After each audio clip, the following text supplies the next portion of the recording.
Aleluia, glória a Deus. Pode sentar, irmãos.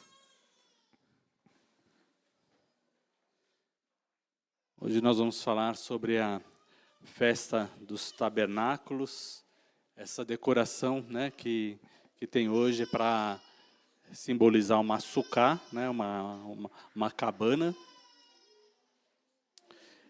Vamos ler João capítulo 1, Evangelho de João capítulo 1.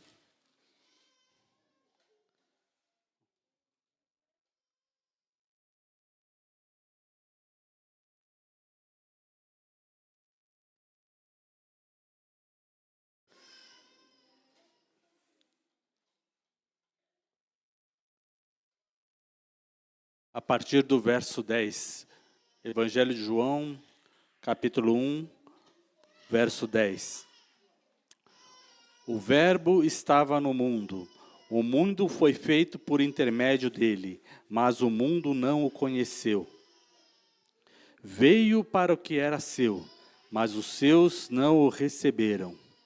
Mas a todos quantos o receberam, deu-lhes o poder de serem feitos filhos de Deus, a saber, aos que creem no seu nome, os quais não nasceram do sangue, nem da vontade da carne, nem da vontade do homem, mas de Deus. E o Verbo se fez carne e habitou entre nós, cheio de graça e de verdade, e vimos a sua glória, glória como do unigênito do Pai. Aleluia. Vamos aplaudir ao Senhor. Graça nós damos ao Senhor, nosso Deus, e a Jesus Cristo, o Verbo divino. Jesus veio como prometido, o Messias prometido, né? Um menino nos nasceu, um filho se nos deu, e o principado está sobre os seus ombros. E o seu nome será maravilhoso, conselheiro, Deus forte, Pai da eternidade, príncipe da paz. Isso está em Isaías 9:6, que fala sobre a vinda do Messias. E aqui nós vemos falando a respeito de Jesus Cristo, o Verbo divino. Jesus Cristo é o caminho, a verdade e a vida. E ninguém vem ao Pai a não ser através de Jesus. E aqui no verso 14 diz, o Verbo se fez carne e habitou entre nós. A palavra, em grego, ela é tabernaculou, significa que ele veio e habitou, assim como Deus mandou fazer o tabernáculo, Jesus veio para estar entre os homens. O que o tabernáculo representa? Não sei se já foi separado a foto aí do tabernáculo. Tá? Calma, então muita calma nessa hora. Daqui a pouco a gente vai mostrar algumas fotos, sobre o tabernáculo. E a importância, dessa festa. Veja em João capítulo 7, que Jesus ele foi à festa dos tabernáculos, subindo ao templo. Capítulo 7 de João, do Evangelho de João, verso 2 diz, ora, a festa dos judeus, chamada a festa dos tabernáculos, estava próxima. Dirigiram-se, pois, aos seus irmãos e disseram, deixe esse lugar e vai para a Judéia, para que também os teus discípulos vejam as obras que fazes. Porque ninguém há que procure ser conhecido em público e, contudo, realize os seus feitos em oculto. Se faz essas coisas, manifesta-se ao mundo, pois nem mesmo seus irmãos criam nele. Disse depois Jesus, o meu tempo ainda não chegou, mas o vosso está sempre presente. Não pode o mundo odiar-vos, mas a mim odeia, porque eu dou testemunho a respeito de que suas obras são más. Subi vós outros à festa, eu por enquanto não subo, porque meu tempo ainda não está cumprido. Disse dessas coisas e continuou na Galileia. Mas depois que os seus irmãos subiram para a festa, então subiu ele também, não publicamente, mas em oculto. Ora, os judeus o procuravam na festa e perguntavam, onde estará ele? E aqui, Jesus ele fala a respeito, que ele ia subir ao tabernáculo, e ele fala Já vai colocar ali, oba, né? Fala desta festa dos tabernáculos. Essa festa dos tabernáculos está descrita em Levítico, capítulo 23, né, que é uma festa para comemorar a presença de Deus guiando o povo no deserto, né, os 40 anos. Né? Levítico capítulo 23 fala das 3 festas, né, solenes, né, a Páscoa, o Pentecostes e a festa dos tabernáculos. Né? Então, na Páscoa, ela é a festa da comemoração da saída do povo de Israel do Egito, né, onde foi o cordeiro foi morto, né, no dia da libertação, e é a festa que nós identificamos o poder de Deus. Abel, ajuda a gente, senta ali, acompanha, por favor.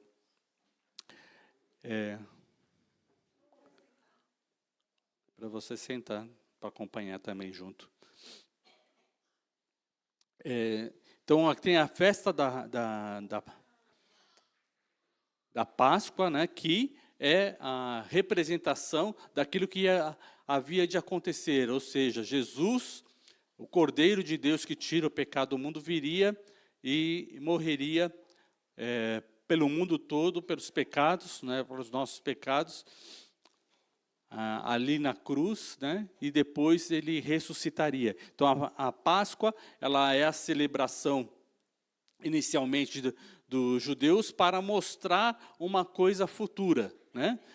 Então, é uma festa do fato da libertação do povo de Israel do Egito, mas também, para nós, foi marcada pela morte e ressurreição de Jesus. E depois a festa dos Pentecostes, né, que são 50 dias após a Páscoa, onde é a festa da colheita. Né? E, para nós, o que aconteceu para nós, os cristãos?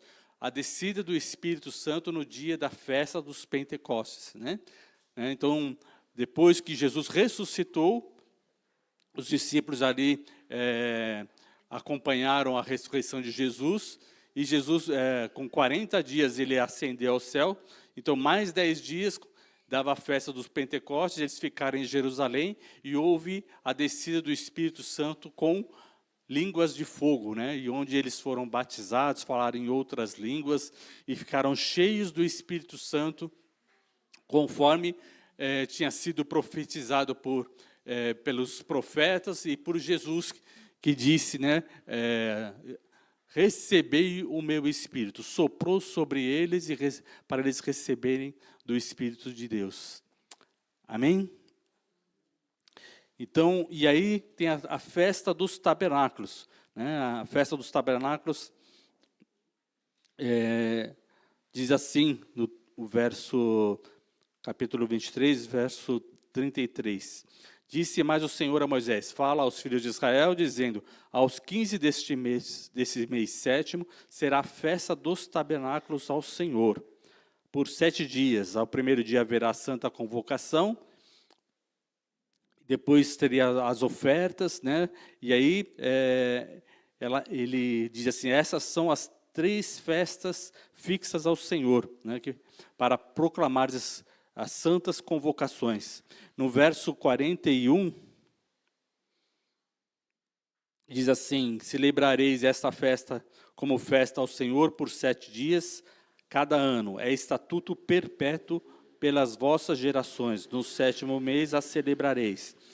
7 dias habitareis em tendas de ramos, todos os naturais de Israel habitarão em tendas, para que saibam as vossas gerações que eu fiz habitar os filhos de Israel em tendas, quando os tirei da terra do Egito. Eu sou o Senhor, vosso Deus. Então, essa festa, né, dos tabernáculos, os judeus eles comemoram, né, eles, mesmo quem tem casa, né, mora em apartamento, casa no campo, casa na cidade, o que ele faz? Ele arma uma cabana, né? E ele dorme na cabana durante 7 dias. Para quê? Para lembrar que ele ele é dessa geração, né? Que é do povo que Deus tirou do Egito. Amém? Já tem as fotos aí? Já tem imagem? Vamos ver. Isso, ó, essa aqui é a imagem do tabernáculo, né? Então, aqui no meio é o tabernáculo, né? E aqui em volta estão as cabanas das tribos, né, de Israel. E essa cabana, ela fica, o tabernáculo, ele fica bem no centro, né, do acampamento.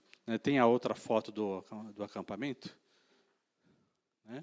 O desenho do acampamento, mostrando que todas as cabanas são as tribos, cada tribo acampava em um lado, né, do tabernáculo, tinha suas posições corretas, e o tabernáculo mostrava o quê? Diretamente mostrando que é o centro do povo, né, onde ficava a coluna de fogo à noite, né, coluna de fogo durante a noite para aquecer, né, e iluminar todo ali no deserto, né, eles ficaram 40 anos no deserto, e a coluna de fumaça, de nuvem, durante o dia. Né, então, à noite era a coluna de fogo, e durante o dia a coluna de nuvem. E o povo, ele só se movimentava quando a coluna se movia de lugar. Então, a coluna parava, e aí, então, eles montavam o tabernáculo. Né? Então, isso foi sinal para todo o povo durante os 40 anos. Né?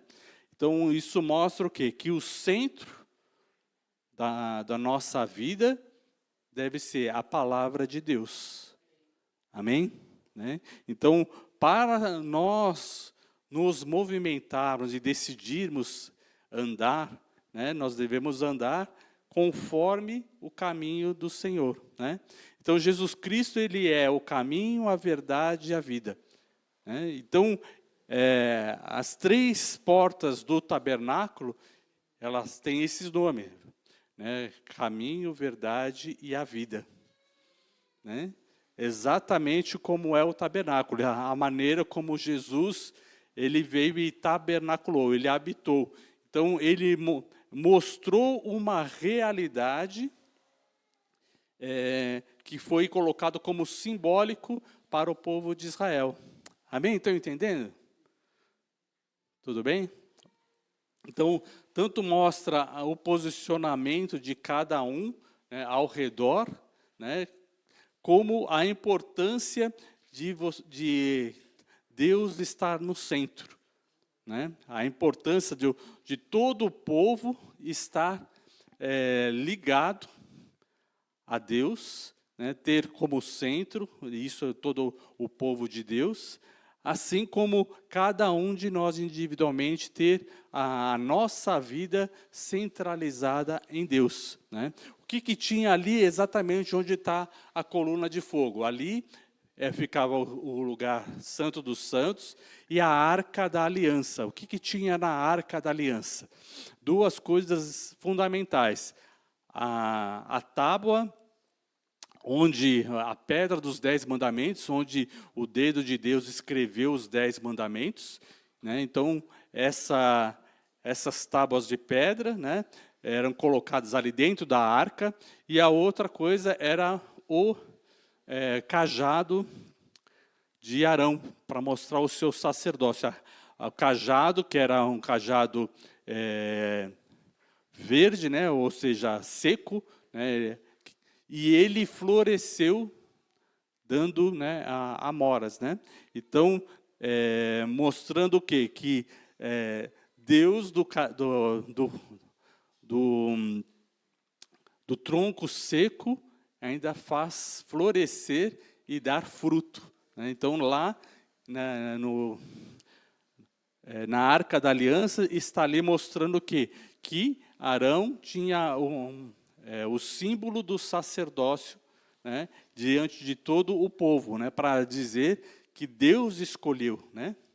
Então, para mostrar a vontade de Deus e para mostrar o testemunho. A Arca da Aliança é tanto um testemunho, né, daquilo que a aliança de Deus com os homens, né? Então, a importância de nós vermos que Deus tem uma aliança conosco, né? E essa aliança conosco, ela precisa ser confirmada pelo homem. O homem precisa dizer que também tem uma aliança com Deus. Amém? Né? Então, quando nós colocamos Deus no centro da nossa vida, nós estamos dizendo, eu também tenho uma aliança com Deus. Deus tem uma aliança comigo e eu tenho uma aliança com Ele. Amém? Né? Esse é o significado de você ver o tabernáculo, né? De ter, quando a gente coloca o símbolo do tabernáculo de uma tenda, nós estamos dizendo que nós dependemos de Deus, né?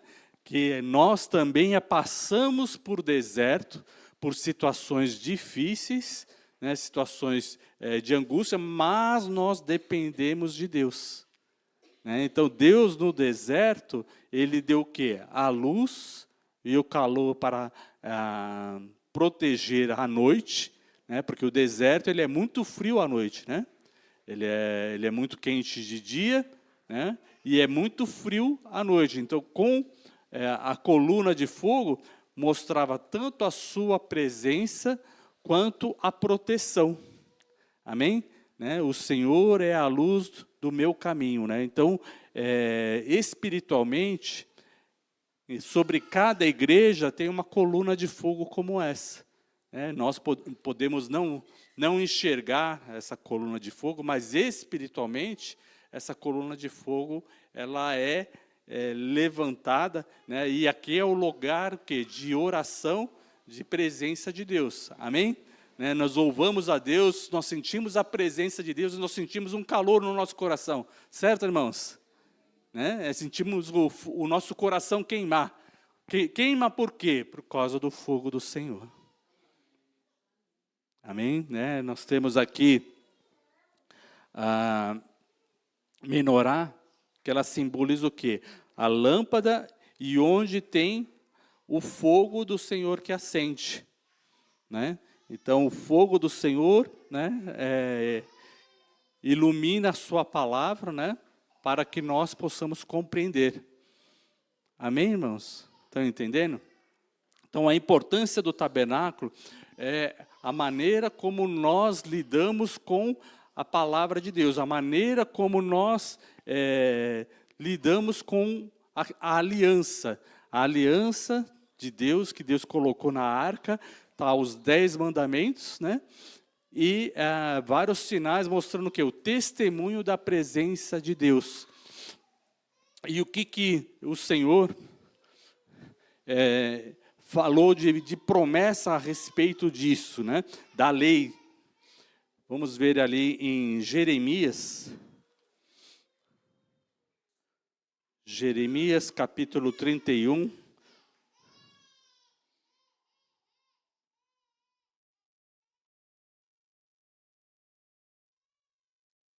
Jeremias 31, verso 31.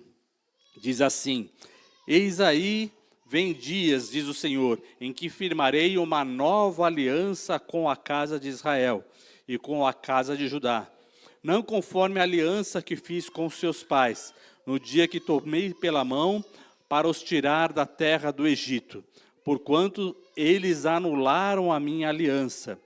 Não obstante eu os haver desposados, diz o Senhor. Então Deus está falando que faria uma nova aliança. Ele fez uma nova aliança. Por que ele precisou fazer uma nova aliança? Porque o povo desobedeceu esta aliança. Então Deus fez o quê? Uma nova oportunidade para que o homem cumprisse, né? Então nessa aliança era para o quê? Guardar os 10 mandamentos, né? E guardar o sacerdócio, lembrar que Deus estava conduzindo e colocar Deus no centro da sua vida. E o povo, aqui em Jeremias, foi uma época que o povo foi para o exílio, né? Em Jeremias aqui já tinha o povo das 10 tribos de Israel, já tinham sido espalhadas, né? Pelas guerras, porque tinham deixado ao Senhor, deixado a aliança, deixado de servir a Deus, não mais vinham trazer ofertas ao tabernáculo, ao templo ali em Jerusalém, né? Eles tinham construído um outro templo, um outro tabernáculo e adorado outros deuses. Então, essas 10 tribos anularam a aliança e foram expulsos das terras. Aqui em Jeremias, estava acontecendo que a tribo de Judá, né, o reino de Judá também estava desobedecendo a Deus e anulando a aliança. E eles também iriam em cativeiro para a Babilônia, né, que é a palavra de Jeremias dizendo isso que ia acontecer. Mas Deus está profetizando, né, dando a palavra a Jeremias, dizendo que depois, né, desse tempo, viria o tempo em que Deus faria uma nova aliança. Eis aí vem dias, diz o Senhor, em que firmarei uma nova aliança com a casa de Israel. Né? E no verso 33 diz, porque esta aliança que firmarei com a casa de Israel, depois daqueles dias, diz o Senhor, na mente lhes imprimirei as minhas leis, também no coração escreverei, e eu serei o seu Deus, e eles serão o meu povo. Não ensinarão jamais um ao seu próximo, nem cada um ao seu irmão, dizendo, conhece ao Senhor, porque todos me conhecerão, desde o menor até o maior deles, diz o Senhor. Pois perdoarei as suas iniquidades, e dos seus pecados jamais me lembrarei. Amém? Então, a presença de Deus, né? A presença de Deus, o conhecer a Deus, faz o que? Pelo perdão dos pecados, né? Por nós sentirmos o perdão dos nossos pecados e Deus transformar a nossa vida, é que nós sentimos a presença de Deus na nossa vida. Amém? Então, nós vemos a importância de nós termos o arrependimento, né, para a modificação da nossa mente, né, para a transformação. E Jesus Cristo é o Cordeiro de Deus que tira o pecado do mundo. Então, como Jesus Cristo é o caminho, a verdade e a vida, cumpriu-se essa nova aliança, né, que Deus diz, olha, porque eu farei uma nova aliança. Quando Jesus morreu, na noite que Jesus foi traído, o que ele fez? Ele pegou, era a Páscoa, né, onde era celebrado a Páscoa com o pão, asmo e com o vinho, né, e o cordeiro. Ele pegou o pão e o suco de uva, e ele disse, né, pegai o cálice, este cálice é a nova aliança no meu sangue. Fazer isso em memória de mim. Então, ele fez uma nova aliança que é no sangue de Jesus. Por quê? Porque Jesus morreu e ressuscitou pelos nossos pecados. Quando Jesus estava falando ali em João 7, vamos voltar ali para João 7, onde a gente estava lendo. Jesus estava dizendo, olha, toda vez que eu vou a Jerusalém e me manifesto e falo publicamente, eu me torno conhecido e o mundo passa a me odiar. Ele diz assim, não pode o mundo odiar-vos, mas a mim me odeia, porque eu dou testemunho a respeito que suas obras são más. Né? Então, a presença de Deus mostra o quê? Ele é a luz e ele é a verdade. Então, ele mostra a sua palavra e mostra que nós estamos fazendo coisas contrária à sua palavra, né? Ou seja, pecando. E isso, né, faz com que haja duas possíveis reações, ou uma conversão, né, um arrependimento do homem reconhecendo que está praticando o erro, ou um endurecimento do coração. Quando o homem não aceita que a correção, aquilo que a luz está trazendo é a palavra de Deus e nós estamos desobedecendo a palavra de Deus, o que acontece no coração do homem? Ele resiste à palavra, ele não quer se arrepender e ele passa a odiar aquele que está mostrando que ele está errado. Então, Jesus está dizendo, olha, o mundo me odeia, porque eu dou testemunho da verdade, né? E assim, né, nós vemos, já se passaram, né, 2000 anos, né, da morte e ressurreição de Jesus, e nós vemos o quê? O mundo continua odiando a Cristo, né? Por quê? Porque mostra não só o amor de Deus, mas mostra a verdade, né? Deus amou o mundo de tal maneira que deu o seu Filho para salvar o mundo, né? Mas aí, quem não recebe essa palavra, né, não é transformado, como nós vemos em João capítulo 1. Veio para o que era seu. O verbo estava no mundo, o mundo foi feito por intermédio dele, mas o mundo não o conheceu. Veio para o que era seu, mas os seus não o receberam. Então, né, os judeus, a liderança do povo judeu, os sacerdotes, os fariseus, não aceitaram, né, como líderes juntos, que Jesus Cristo era o Messias. Não o receberam. Mas a palavra de Deus não pode ser anulada pela vontade do homem, né? A palavra de Deus permanece, amém?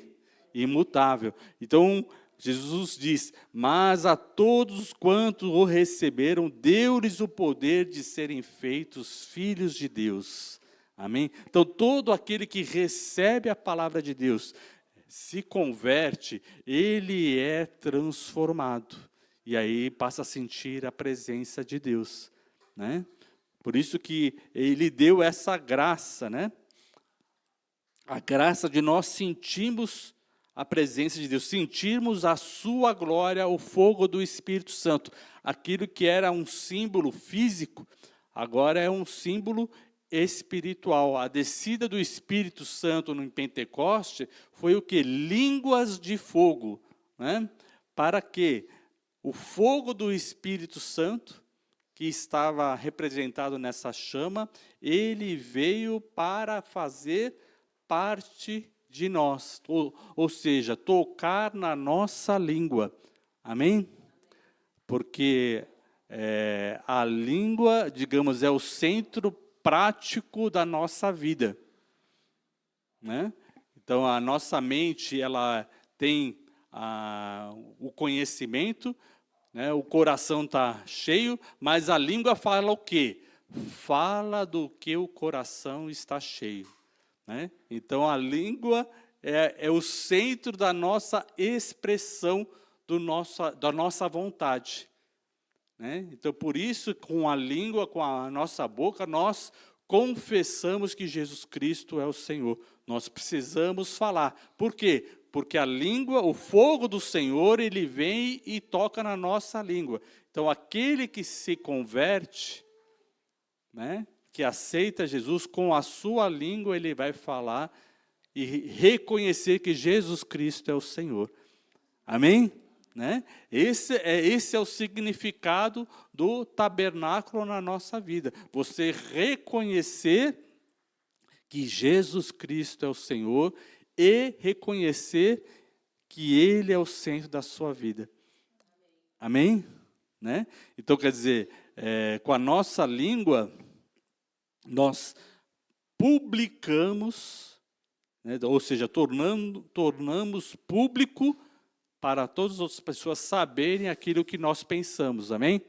Né? Então, às vezes, você pode estar ali pensando e tal, mas alguém precisa dizer, ó, você precisa dizer para outra pessoa o que você está pensando.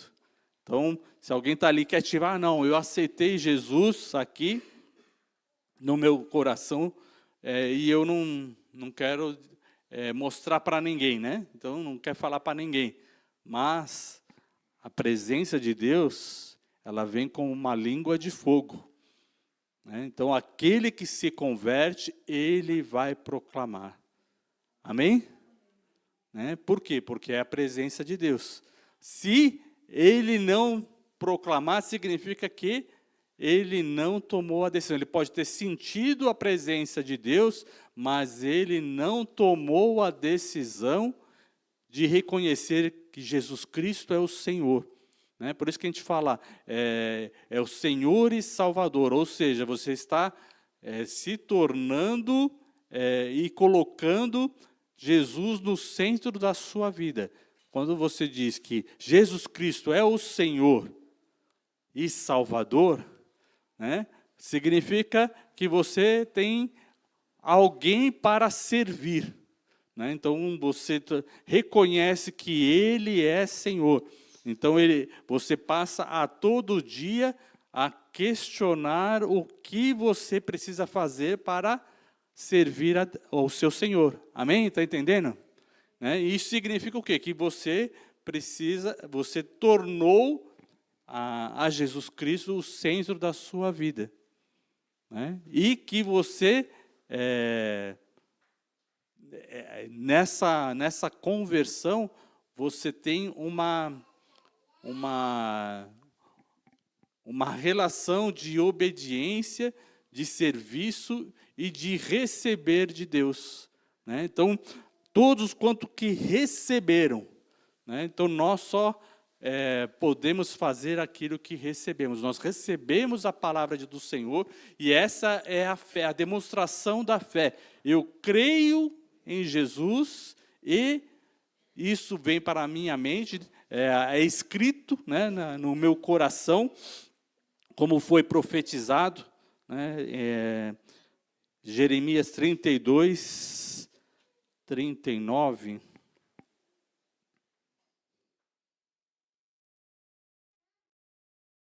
(32, 32, 38) diz assim: eles serão o meu povo, e eu serei o seu Deus. Dar-lhe-eis um só coração, e um só caminho, para que me temam todos os dias, para seu bem e o bem de seus filhos.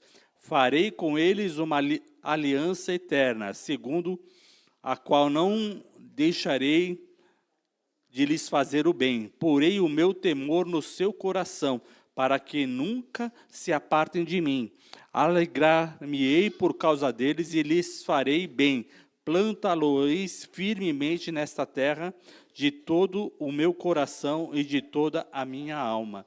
Então, olha só, Deus tem uma aliança conosco e Ele faz, né, dizendo que de todo o seu coração e de toda a sua alma, Ele vai nos fazer bem, nos abençoar.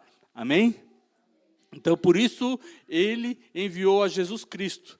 Né? De todo o seu coração, de toda a sua alma, Ele entregou a Jesus Cristo. E Jesus Cristo veio de todo o seu coração, de toda a sua alma, se entregou por nós. Amém?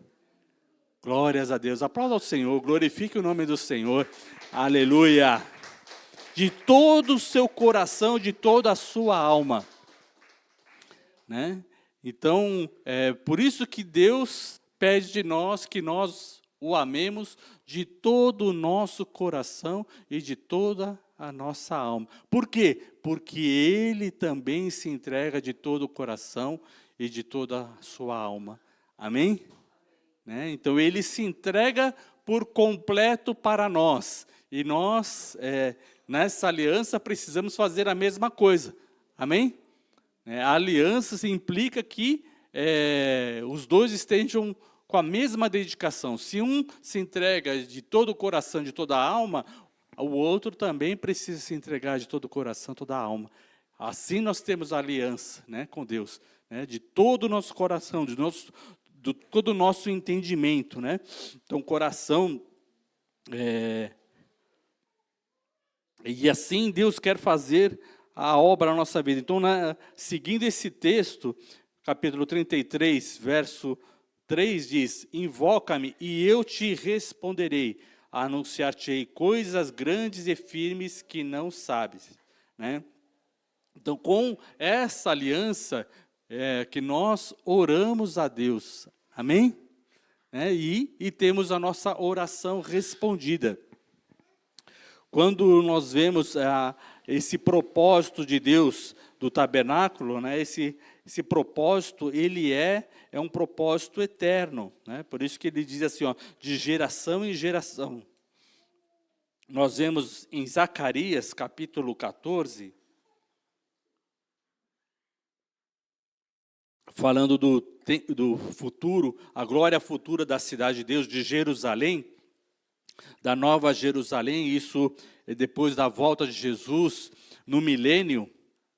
Essa palavra aqui, quando você olha, né, você percebe que ela está falando da glória futura, né, da salvação de Jerusalém. Essa parábola de Zacarias, né, vem tanto do arrependimento, e aqui fala depois da batalha final, né, do Armagedon.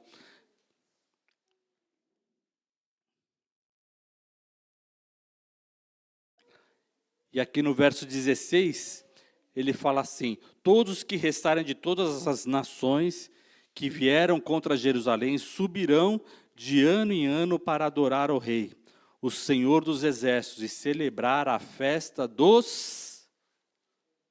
O que está escrito aí? Celebrar a festa dos tabernáculos, né?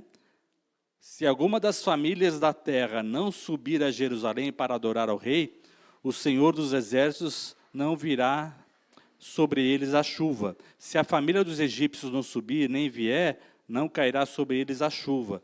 Virá a praga com que o Senhor ferirá as nações que não subirem para celebrar a festa dos tabernáculos. Este será o castigo dos egípcios e o castigo de todas as nações que não subirem para celebrar a festa dos tabernáculos. Então, aqui mostra que a festa dos tabernáculos, ela continuará sendo comemorada a partir após a volta de Jesus no milênio, né? Então, mostra o quê? A importância de reconhecermos, de ter Jesus Cristo como centro das nossas vidas. Amém? Né? Esse é a evidência da necessidade, do entendimento, né, de estarmos com esse conhecimento do que é a festa do tabernáculo, de cumprirmos na nossa vida, não só como um memorial, né, mas entender que nós temos que fazer de Cristo o centro da nossa vida, a sua palavra, cumprir a sua vontade. Amém? Então aqui, João capítulo 7, verso 37, que Jesus aqui na festa, no último dia, o grande dia da festa, né? Qual festa? A festa de tabernáculos. Levantou-se Jesus e exclamou: se alguém tem sede, venha a mim e beba. Quem crer em mim, como diz a Escritura, do seu interior fluirão rios de água viva. Isso ele disse com respeito ao Espírito que haveriam de receber os que crescem nele, pois o Espírito até aquele momento não fora dado, porque Jesus ainda não havia sido glorificado, né? Então, dentre o povo, os que haviam ouvido essa palavra disseram: este é verdadeiramente um profeta. Outros diziam: ele é o Cristo. Outros, porém, perguntavam: porventura o Cristo virá da Galileia? Não diz a Escritura que Cristo vem da descendência de Davi e da aldeia de Belém, de onde era Davi? E assim havia dissensão entre o povo por causa dele. Uns queriam prendê-lo, mas ninguém lhe pôs as mãos, né?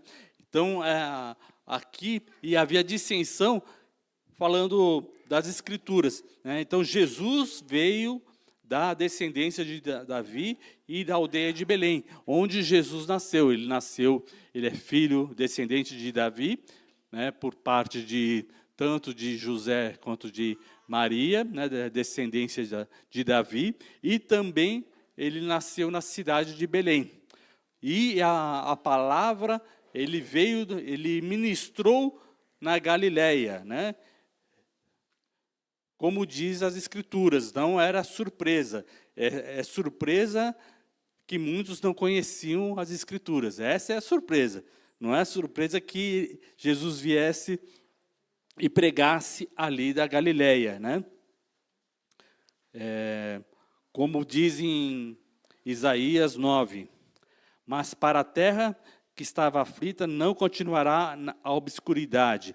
Deus, nos primeiros tempos, tornou desprezível a terra de Zebulon e terra de Naftali, mas nos últimos dias se tornará glorioso o caminho do mar, além do Jordão, Galileia dos gentios. O povo que andava em trevas viu grande luz, e os que viviam na região da sombra da morte, resplandeceu-lhes a luz. E aqui no verso 6 diz, porque um menino nos nasceu, um filho se nos deu, o governo está sobre os seus ombros, e o seu nome será Maravilhoso Conselheiro, Deus Forte, Pai da Eternidade, Príncipe da Paz, para que se aumente o seu governo, e venha a paz sem fim sobre o trono de Davi e sobre o seu reino, para estabelecer e o firmar, mediante o juízo e a justiça, desde agora e para sempre. O zelo do Senhor dos Exércitos fará isso. Né? Amém, glória a Deus. Nós vemos o quê? Que havia dissensão do povo e não entendiam, né? Mas aqui está claro que ele vinha e ia ministrar na Galileia. Né? E muitas pessoas falam assim, não entende porque não leem na palavra. Se procurar tirar as suas dúvidas, né? Você tem dúvidas, né? Quer ter mais resposta, então peça ajuda para alguém que conhece a palavra de Deus, em lhe mostrar os textos e mostrar que todas as coisas profetizadas se cumpriram. Jesus Cristo é o Messias que havia de vir, né? Ele tabernaculou, né? E provavelmente nasceu, né, nessa época de tabernáculos, né? Nesse período, nesse mesmo período de festas, né? Para quê? Para mostrar o cumprimento dessa profecia. Amém? Então, a importância de nós abrirmos o coração, e aqui nós vemos, né, voltando ali em João, capítulo 7, se alguém tem sede, venha a mim e beba. Né? Então, toda a sede da nossa alma, toda a dificuldade, né, você invoca ao Senhor. Invocar-me-eis e me achareis, né? Buscar-me-eis e me encontrareis, quando me buscarem de todo o coração. Né? Então, quando nós estamos ligados ao Senhor e estamos em dificuldade, aflição, nós podemos orar ao nosso Deus. Amém? E Ele responde a nossa oração. Por isso nós invocamos o nome do Senhor em toda dificuldade, né? Toda enfermidade, não importa qual a enfermidade, se está ali na UTI, se está desenganado pelos médicos, nós continuamos orando. Amém? Porque o Senhor é o Deus da vida. Jesus Cristo, Ele ressuscitou no seu ministério 3 pessoas, né? Ele ressuscitou a filha de Jairo, Ele ressuscitou a filha da viúva, o filho da viúva de Naim, ressuscitou a Lázaro, né? Depois de estar cheirando mal, né? Depois do 4º dia, Jesus gritou, bradou, sai para fora Lázaro, né? E Lázaro ressuscitou dos mortos, né? E Jesus Cristo morreu e ressuscitou por nós, né? Por quê? Porque Jesus Cristo é a ressurreição e a vida. Amém? né? E assim nós temos uma vida transformada quando nós recebemos a sua palavra em nosso coração. E assim, para cada dificuldade, né, mesmo nós que já somos cristãos, nós já aceitamos, em qualquer dificuldade da nossa vida, nós precisamos o quê? Aceitar a palavra de Deus no nosso coração, né? Por quê? Porque em cada dificuldade há situações que tem situações que nós estamos enfrentando porque nós deixamos de obedecer à palavra de Deus, e aí é uma consequência. E a outra situação é de você está na obediência, mas você tem a perseguição, você tem perseguição de outras pessoas, ou outras pessoas descumprindo a palavra de Deus, e isso traz um problema para a nossa vida, né? Porque outras pessoas estão descumprindo a palavra de Deus. Assim como nós vemos o que aconteceu ali com o povo de Israel. Os reis estavam descumprindo a palavra do Senhor, porque os reis, os governantes, eles tinham a responsabilidade de também obedecer a Deus e ter a Deus como centro. E como os reis, os governantes desobedeceram, ele trouxe um prejuízo para o povo. O povo todo, né, não só os governantes, foram espalhados, né, e perderam as suas terras. O povo todo, por quê? Porque se os governantes também desobedecem à palavra de Deus, o povo todo sofre. Né? Estão entendendo? Né? Então, há muitas coisas que nós passamos por causa da desobediência dos governantes. Né?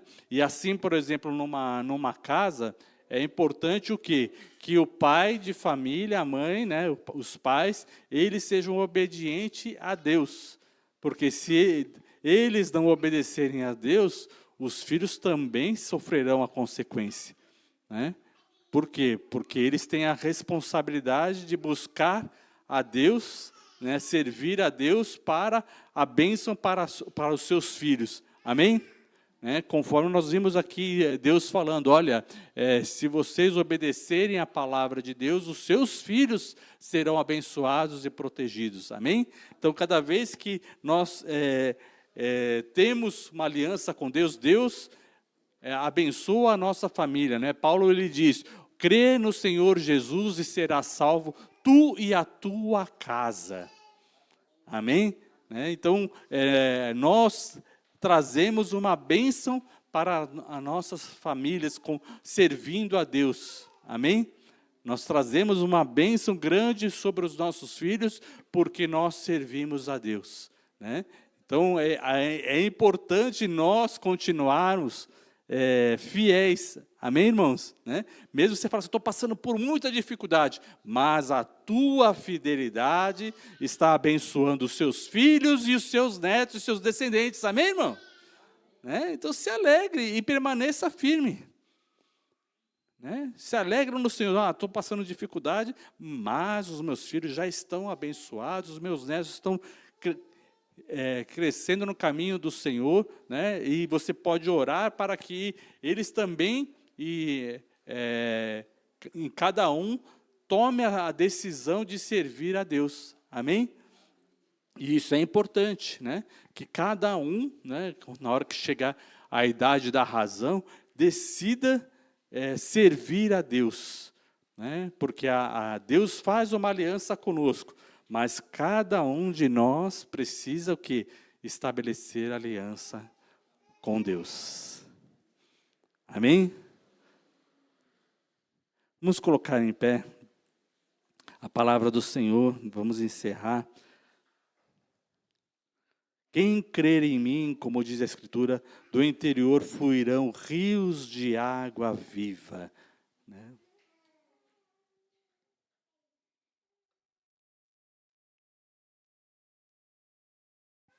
Tem mais alguma coisa?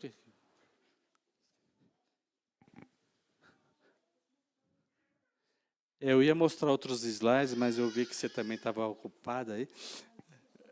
Né? E aí eu passei por eles.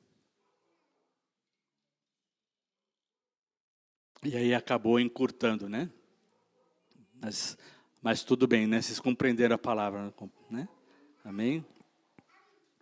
Então, a importância de nós abrirmos o nosso coração, né, diante de Deus.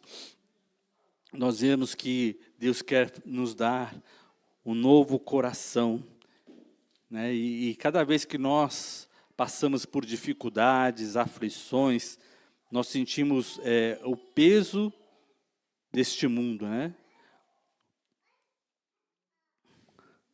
Mas o Senhor, Ele quer sempre nos renovar.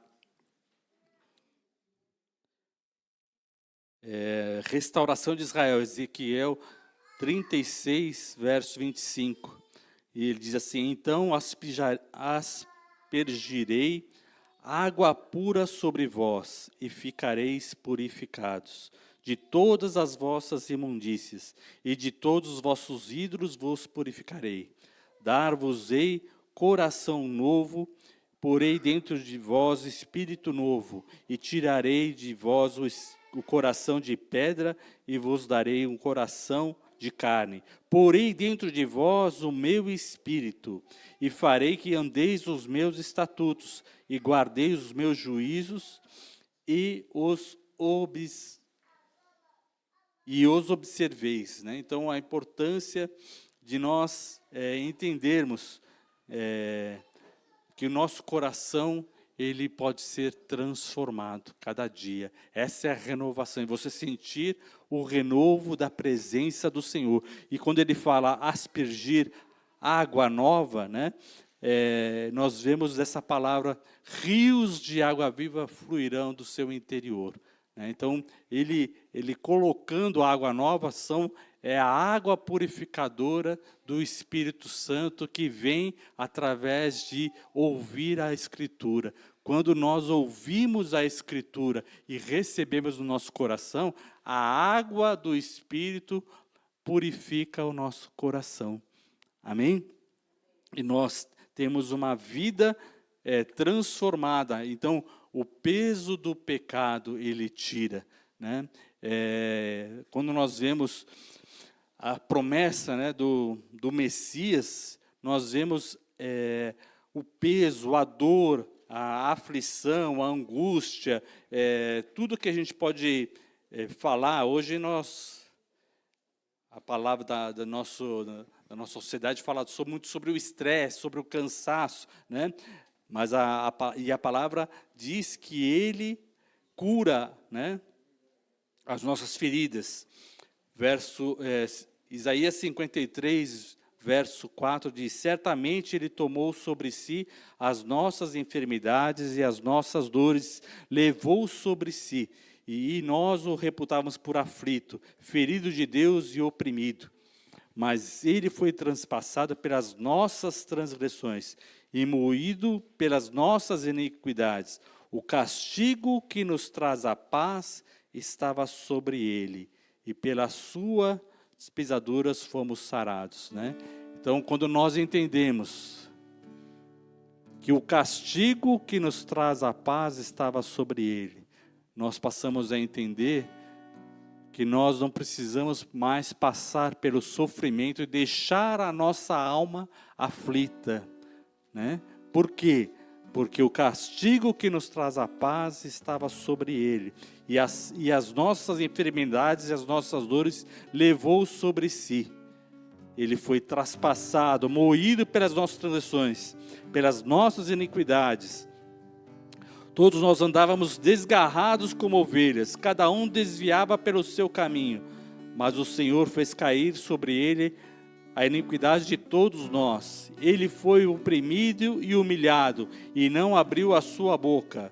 Como cordeiro foi levado ao matadouro, como ovelha muda perante os teus tosqueadores, ele não abriu a boca. Por juízo opressor foi arrebatado, de sua linhagem quem a cogitou? Porquanto ele foi cortado da terra dos viventes, por causa da transgressão do meu povo ele foi ferido. Designaram a sepultura com os perversos, mas com o rico esteve na sua morte, posto que nunca fez injustiça, nem dolo algum se achou na sua boca. Todavia, ao Senhor agradou moê-lo, fazendo enfermar. Quando ele der a sua alma como oferta pelo pecado, verá a sua posteridade e prolongará os seus dias, e a vontade do Senhor prosperará na sua mão.